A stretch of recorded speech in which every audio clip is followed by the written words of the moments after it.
Welcome back, everyone. Patrick here, moving on to the next question. So John and Fred both work at the same car sales company. John is paid a flat salary of $250 per day. Fred is paid a flat fee of $90 per day plus $40 per car sold. We have to create equations for both sets of earnings and then graph them. How many cars must Fred sell in a day to earn the same amount as John? So let's start off with creating the equation. So let's start off with John. So what I'm going to do is actually introduce two variables. I'm going to let E equal the earnings. That's going to be in dollars per day. And then I'm going to let N equal the number of cars sold per day. You don't necessarily have to use E and N. Sometimes you could even use Y and X. A lot of textbooks do use that. I'm going to use those letters though. So with John, we're told that he gets paid a flat salary of $250 per day. So if you think about it, his earnings is just $250. That's it. Right? No matter how many cars he sells, he's always going to earn $250. Versus Fred, his earnings is a flat fee of $90 per day plus $40 per car sold, so 40 times the number of cars that he sells in a day. Okay, so Fred's equation is a little bit more complex than John's because it's a combination of both a flat fee, right, or a fixed amount, plus a certain commission over here, or a variable amount, while John only has a fixed amount. So those are the equations. Now, what if we were to graph these? So if we graph them, notice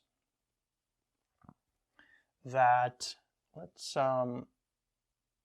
let's go, first off, the earnings are going to be the dependent variable, right? The earnings are dependent on the number of cars sold. So we're going to have E over here, or the earnings, and then over here we're going to have N, which is the number of cars sold. So this would be like 1, 2, 3, 4, 5, 6, let's say. And then the earnings, let's go up by 50. So we'll have 50, 100, 150, 200, 250, and then we'll have 300, 50, 100, 150, 200, 250. You may use different scales. These are the scales that I'm going to use. Like that. So notice with John, his earnings are always $250 no matter how many cars he sells. So that means that is going to be John's equation graphed. It's just going to be a horizontal line. It's like y is equal to just a number. Whenever you have y is equal to a number, it's just a horizontal line. So this here represents John's earnings. Now, as I mentioned, Fred's earnings, they're a little bit more complex. So let's actually create a table of values. So we'll have earnings, and then we'll have the number of, or sorry, let's put the independent variable here. And then we'll have the earnings. So let's say that Fred sells no cars, 1 car, 2 car, 3 cars, 4 cars, 5 cars, and then let's go up to 6. So if he sells no cars, if we plug in 0 over here, 40 times 0, 0, plus 90, this is just going to be 90. And then if he sells 1 car, he's going to make 40 on that 1 car plus the 90, so then he's going to earn 130. Right? If he sells 2 cars, this would be 80. 40 times 2 is 80, plus 90 would give us 170. Notice it's just going to go up by 40. So this would be 210. This would be 250. The 5, after 5 cars is going to be 290. 6 cars would be 330, like that. Okay, so if we graph these, 0 and 90, that's going to be like over here. 1 and 130. That will be like, let's say here, 2 and 170. Let's say that's like over here. 3 and 210. That's going to be like here. And then notice at 4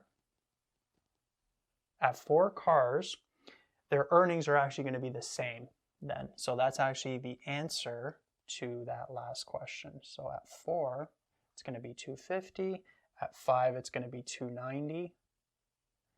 And then at 6, it's going to be 330, which is going to be a little off the graph, so I'm going to leave that point out. But basically this here,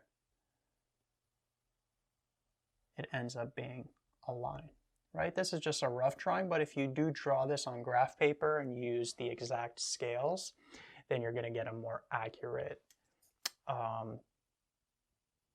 line over here for Fred, right? This is, I just had to kind of connect the dots and make a line. It is going to make a straight line though, if you were to graph it on graph paper, right? So that's how Fred's earnings look like. It's dependent on the number of cars sold.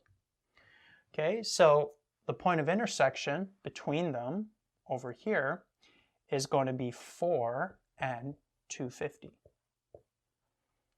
Right? And so that's the number of cars. That's the answer to the last question. How many cars must Fred sell in a day to earn the same amount as John? Well, Fred has to sell 4 cars to earn the same amount as John. Okay, and you can also solve this algebraically. So you could let both of these, you could figure out when do both of these equal. And then you just solve for the n. So you can bring the 90 over, you'll have 160, right? 250 minus 90. When this comes over, it becomes minus. Let's actually show the full steps. Then you'll have 40n. 250 minus 90 would give us 160. Divide both sides by 40 to get the n by itself. N would end up equaling 4. So whether you do it algebraically or you do it graphically, Fred has to sell 4 cars in order to earn the same amount as